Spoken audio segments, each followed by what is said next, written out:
Hey everyone, welcome back to my another new video. সবাই কেমন আছেন? আশা করছি সবাই ভালো আছেন। আলহামদুলিল্লাহ, আমিও ভালোই ছিলাম, কিন্তু এই মুহূর্তে একটু মন খারাপ। কারণটা একটু আপনাদেরকে খুলে বলি।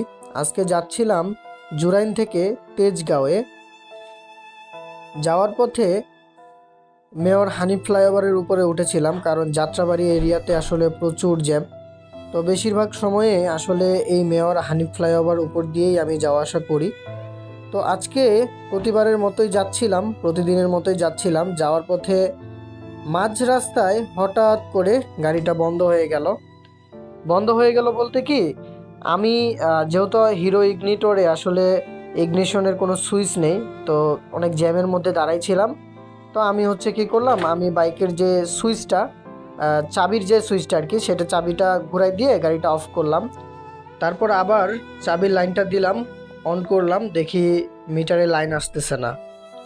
মিটারে তো লাইন আসতেছে না, পাশাপাশি বাইকের যে ইন্ডিকেটর, বাইকের হর্ন, কোনো কিছুই কাজ করতেছে না। গাড়িতে কিক দিচ্ছি, কিকে নিচ্ছে না, কারণ আমার যে সুইচটা দিয়েছি এই সুইচ অনই হয় নাই।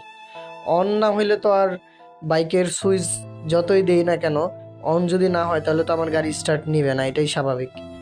অনেকক্ষণ ওয়েট করলাম। ট্যাঙ্কির নিচে যেখানে ব্যাটারিটা আছে সেখানে বাড়ি দিলাম দুইটা হাত দিয়ে। ভাবলাম যে মনে হয় কোনো সমস্যা হয়েছে কিনা, কোনো লুজ কানেকশন হয়েছে কিনা, এই জন্য বাড়ি দিলাম। দেওয়ার পরেও দেখি একই অবস্থা।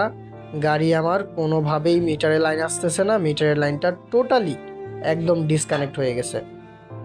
তো আমি তো খুবই ভয় পেয়ে গেছিলাম, মানে এতটাই ভয় পাইছি যা বলার বাইরে। কারণ ভাই আসলে জ্যামের মধ্যে, তাও আবার ফ্লাইওভারে তো প্রত্যেকটা গাড়ি প্রচুর স্পিডিং করে, এবং স্পিডিং করেই কিন্তু গাড়িগুলো কিন্তু চালায়। তো ভাবলাম যে গাড়িটা তাহলে ধাক্কা দিয়ে গুলিস্তান পর্যন্ত নিয়ে যাই, এরপরে একটা মেকানিক দেখাবো। তো গাড়িটা নিয়ে হাঁটা শুরু করছি, মোটামুটি 1 মিনিটের মতো হাঁটছি। চাবি অনই ছিল।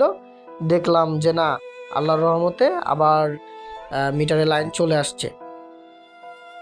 তো খুবই খুশি হয়ে গেলাম। এরপরে চলে আসলাম আমার গন্তব্যে। আসার পরে আগে যেটা করলাম, একটা মেকানিকের দোকানে গেলাম।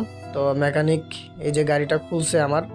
খোলার পরে যে এখানে যে সেন্সর আছে, ব্যাটারিতে একটা সেন্সর থাকে, সেন্সরটা যে সুইচটা, এই সুইচের মধ্যে মূলত হচ্ছে প্রচুর পরিমাণে ধুলাবালু ঢুকছে। আমি যে গ্যারেজে গাড়ি রাখতাম, ওই গ্যারেজে রাস্তার সাইডে হওয়ার কারণে ওইখানে অনেক ধুলাবালু এসে ভিতরে পর্যন্ত ধুলাবালুগুলো ঢুকে গেছে। যদিও গ্যারেজটা আমি 1 তারিখে চেঞ্জ করেছি। তো এই যে ফিউজটা, এই ফিউজের মধ্যে বালু টালু ঢুকছিল। তো মেকানিক এটাকে পরিষ্কার করে দিল। পরিষ্কার করার পরে এই যে বাড়ি টাড়ি দিয়ে দেখতেছে, ঝাঁকুনি দিয়ে দেখতেছে যে লাইন ডিসকানেক্ট হচ্ছে কিনা। তো দেখলাম যে না, ডিসকানেক্ট হচ্ছে না। এর কারণে যখন দেখলাম যে ডিসকানেক্ট হচ্ছে না, তখন মেকানিক এখন এটা লাগাই দিচ্ছে, ফিক্স করে দিচ্ছে। তো খুবই ভয় পেয়ে গেছিলাম। যাক, আলহামদুলিল্লাহ, মেজর কোনো সমস্যা হয় নাই, জাস্ট ধুলাবালু ঢুকছিল, পরিষ্কার করে দিয়েছে। এখন সলভ হয়ে গেছে, এখন আর এই প্রবলেমটা হচ্ছে না। তো সকলে আমার জন্য দোয়া রাখবেন, এবং আপনাদের জন্য অনেক অনেক দোয়া রইল। তো আজকের ভিডিওটা এই পর্যন্তই। সবাই ভালো থাকবেন, সুস্থ থাকবেন। আল্লাহ হাফেজ, আসসালামু আলাইকুম।